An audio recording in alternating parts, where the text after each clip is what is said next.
Salut les fermiers, bienvenue sur Cocotte TV. Aujourd'hui, je vous présente le MSI Optix MEG 381 CQR+, un écran se retrouvant dans les alentours de 2000 € et présentant des caractéristiques techniques plutôt intéressantes. Pour le joueur, on est sur une dalle de type IPS de 38 pouces avec une définition UWQHD+, c'est-à-dire 3840 par 1600 pixels, capable de monter jusqu'à 175 Hz avec la prise en charge du G-Sync Ultimate, donc un écran proposant aussi de la HDR 600 et un taux de contraste 2000:1, mais aussi un local dimming, histoire de pouvoir augmenter un petit peu ce contraste. On a aussi d'autres choses dans le bundle, vous pouvez le voir, on a un petit écran LCD pour pouvoir afficher des informations et on va pouvoir aussi gérer une partie de l'OSD.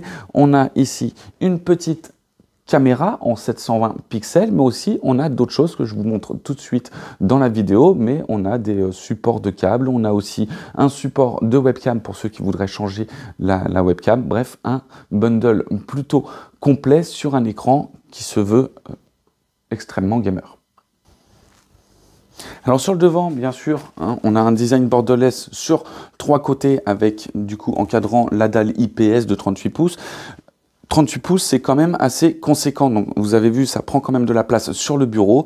On a une large bande en dessous, donc avec la webcam ici, le logo MEG pour faire référence justement à la référence de l'écran et du RGB. On a le petit écran LED ici, enfin le petit écran OLED, il me semble, mais vraiment tout petit, de l'OLED. Et des raccourcis avec justement le mode, l'overclocking, le G-Sync processor, la source et le temps de réponse. On a juste à cliquer et on va pouvoir choisir différents affichages. Parmi le bundle, on a aussi cette petite chose que l'on pourra glisser sous l'écran et clipser.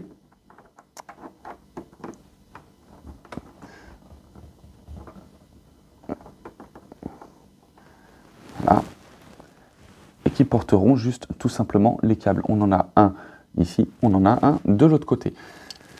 Et on va pouvoir aussi installer un support de caméra. Je le mets à l'envers, donc du coup forcément ça tient pas. Et voilà.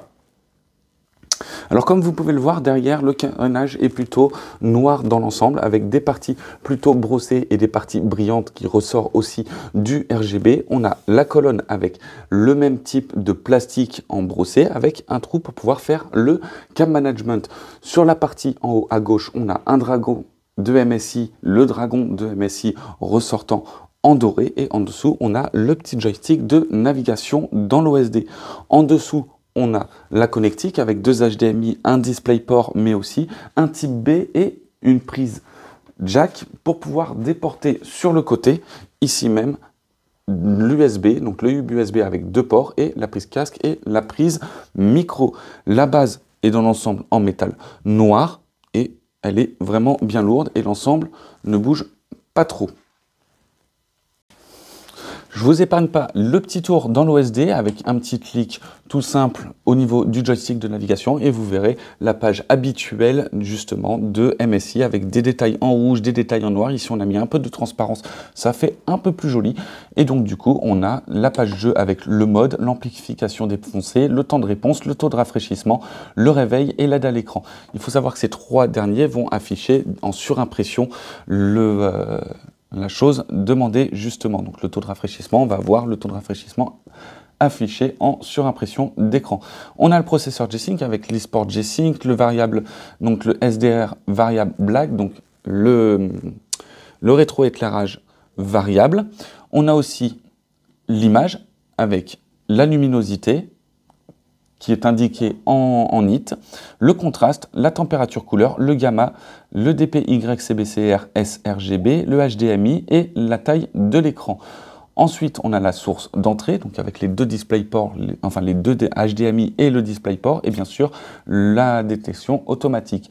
La touche Navi, donc avec le raccourci, donc un mouvement sans cliquer, on va avoir le droit à tous ces raccourcis-là, donc que ce soit haut, bas, gauche, droite, on va avoir le droit à l'arrêté, la luminosité, le mode, l'aide à l'écran, le réveil, la source d'entrée, le taux de rafraîchissement, l'info à l'écran, l'amplification défoncée et l'overclocking.